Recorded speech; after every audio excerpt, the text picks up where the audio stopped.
भाजपा नेता संबित पात्रा ने कहा कि कांग्रेस पार्टी ने आरंभ में कहा कि हम देश के साथ खड़े हैं, मगर कदाचित एक दिन भी ये भारत के साथ नहीं खड़े थे।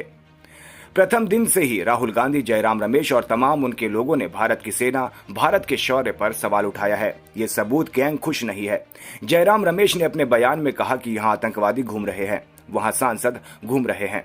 एक बार में आपने सांसदों और आतंकवादियों को समान कर दिया। सांसद घूमने नहीं गए हैं, वे भारत के पक्ष को विश्व के सामने रखने गए हैं, उसमें आपके भी सांसद हैं। प्रधानमंत्री माननीय श्री नरेंद्र मोदी जी ने हम सबको अवगत कराया देश के नाम अपने संदेश में।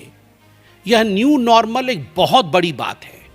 आज हिंदुस्तान इसे सलाम भी कर रहा है, तिरंगा यात्रा भी निकल रहा है, देश की आर्मी को हर कोई सल्यूट भी कर रहा है। वैसे में मुझे दुख होता है कि कुछ ऐसी पॉलिटिकल पार्टी हैं, खास करके कांग्रेस, जिन्होंने आरंभ में तो कहा कि हम देश के साथ खड़े हैं, हम सरकार के साथ खड़े हैं, मगर कदाचित एक दिन भी ये सरकार के साथ और हिंदुस्तान के साथ, भारत के साथ खड़े नहीं थे। प्रथम दिन से ही, डे वन से राहुल गांधी, जयराम रमेश और तमाम उनके लोग, रॉबर्ट वाड्रा से शुरू करके तमाम कांग्रेस पार्टी के नेतृत्व ने भारत के सेना, भारत के शौर्य पर सवाल उठाया है। और ये सबूत गैंग खुश नहीं है। भारत ने जो किया है उस पर यह सबूत गैंग खुश नहीं है। कल तो मुझे बड़ा दुख लगा और आश्चर्य भी लगा।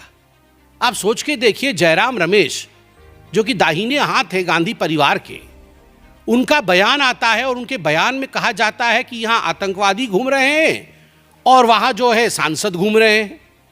एक ही सांस में आपने आतंकवादियों को सांसदों के साथ समान कर दिया।